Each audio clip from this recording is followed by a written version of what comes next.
Hello, everyone. I'm Mark. And I'm Rob. And today we're going to talk about how Caitlin Clark's season would have gone if she had a real coach. Welcome to Mark and Rob's Sports Showdown. If you haven't subscribed yet, please do so and hit that notification bell when you do. Rob, the general conclusion is among everyone is that Coach Sides is a terrible coach and she should have been fired a long time ago. Mm-hmm. But they're playing better now. However, it took her a long time to figure out how to use Caitlin Clark when, in fact, it was 100% obvious how to use Caitlin Clark because Coach Bluter figured it out 4 years ago. Right. Yeah. And she excelled at that. And there's no indication that it couldn't succeed in the WNBA. In fact, it's been proven to be correct. Before 8 games ago, she wanted to run an offense that was kind of like dinosaur style, where just give it into the post into Boston. Mm-hmm. Sometimes they would run and sometimes they would do that. It was a very mixed signals too, Rob. Right. And Boston didn't play well in the beginning of the year, so that wasn't working very well either. Right. And Smith is inconsistent too. So that wasn't a big thing. So Caitlin Clark didn't know if she was a shooting guard half the time or a point guard. Wheeler would come in and play a lot. The whole offense would change. She'd sit in the corner because she wasn't sure what to do. She'd come around and Wheeler and Mitchell wouldn't pass to her. Mm-hmm. So it wasn't just the coach that held her back. It was some of the players, mainly Right. people like Wheeler and Mitchell, who are like a duo that don't want to pass to Caitlin Clark. Mm-hmm. And the offense just doesn't work. Even if Wheeler wanted to pass to Clark, it just doesn't work when the two of them are in there because they're both point guards. Caitlin Clark is a much better point guard than shooting guard because her passing is so great. Right.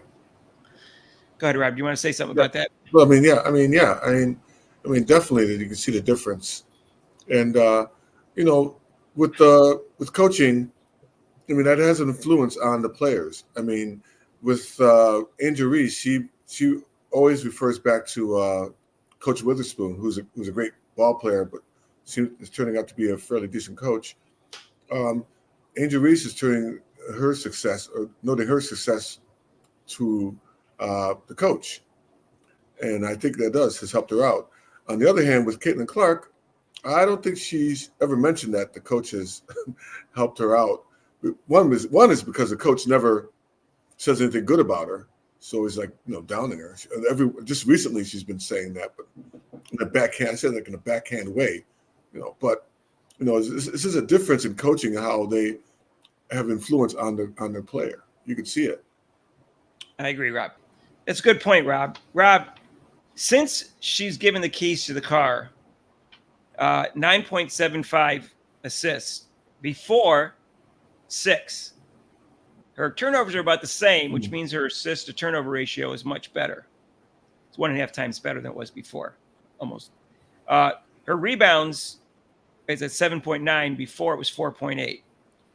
She's averaging 17 points. Before she was averaging around 16. Her shooting percentage has gone up slightly. So the key is the assists and the rebounds. Mm-hmm. But Rob, if she was given the keys to the car in game 1, think about that. Almost 10 assists a game, 8 rebounds, and 17 points. She'd be an MVP candidate. Yeah, and how long? Like we said, we had a video about how long did it take her to realize that to give her the keys to the car. Unlike with 14 games. Yeah, unlike Witherspoon, who figured out, I have this post. Well, even and then Cardoso was even out, so that was even a bigger factor for him. So now Reese is playing well. She's been playing well these past few games, and she's been playing consistent during the year. The coach wasn't holding her back, saying that this is what we're going to run, and it was always giving out compliments to her.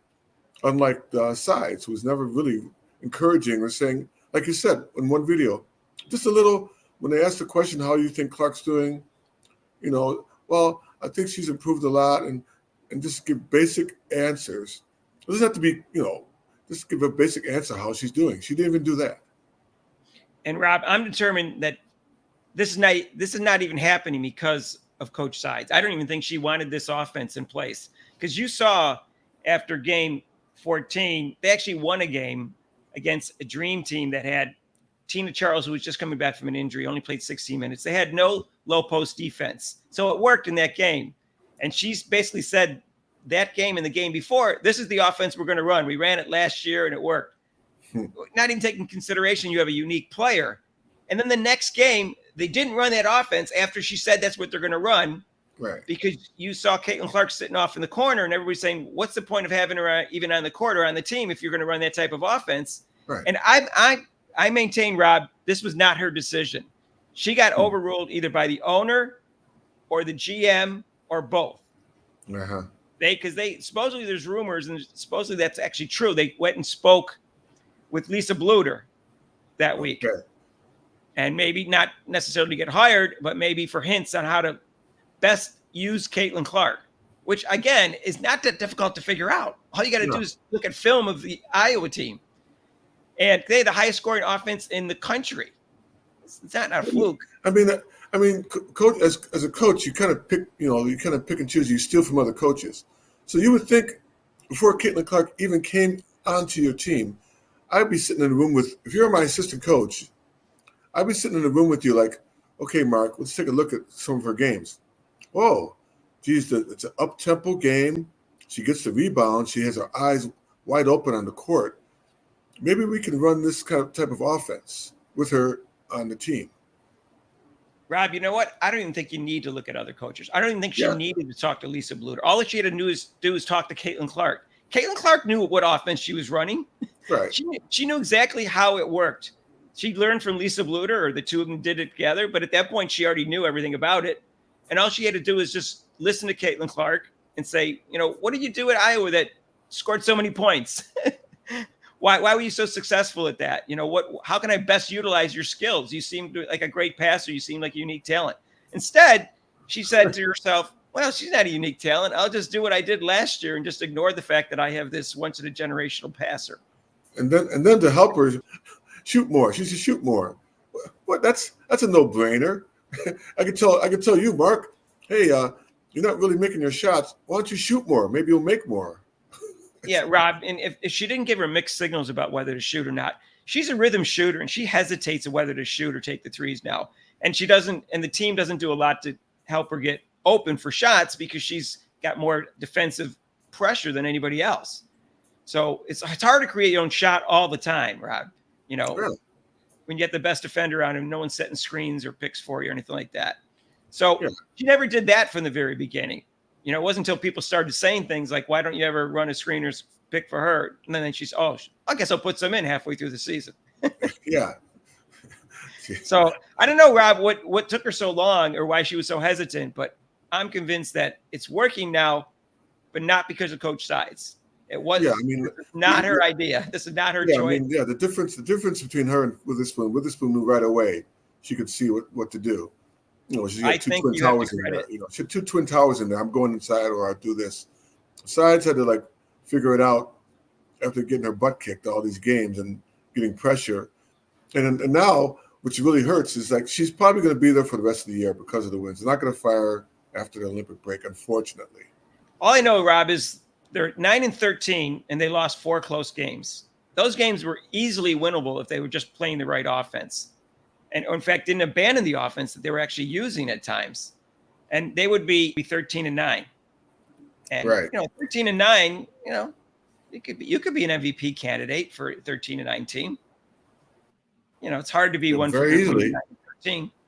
So I maintain she would have had an MVP candidate type season if she had the right coach from the beginning of the year. And she still might if she keeps playing like this, like she has in the last 8 games for the rest of the year, and they keep winning. She will. Right. She will be an MVP candidate. I don't think the Rookie of the Year voting or the Rookie of the Year race would even be close right now if she had a coach behind her and ran the proper offense for her since the beginning of the year. It's not. I don't think it's that close. I mean, it's close. I don't think it's that close right now. But just think if she had implemented the right offense and to have her play her game, it would be a no-brainer. Yeah. It is. It would. I think it's clear. I think there's some closeness to it, but I think it's clear that Clark is a better player. But I can see also how she's playing now that she's got the offense in her hands, and that's going to be a good thing. So we'll see. I'm excited for the rest of the year now that it seems 8 games in a row she's still running that offense right now. And so we're going to go live today for the game against the Mystics at noon on NBA TV. I'll be doing that, and I'll try to do all the games live when I can. And we're right now, if you haven't subscribed, please do so and hit that notification bell so that you get notified of our next videos. Feel free to make intelligent, non-insulting comments down below. And also, Rob, we've got a live show Eastern time every Monday, 6 to 8, except for major holidays and except for the 2 weeks during the Olympics, because we'll be doing the Olympics from 2 to 5 Eastern time again, because that's prime time in Paris, and that's when the marquee events are. Like this video, please hit the like button, and we'll see you in the next video. All right. Peace out.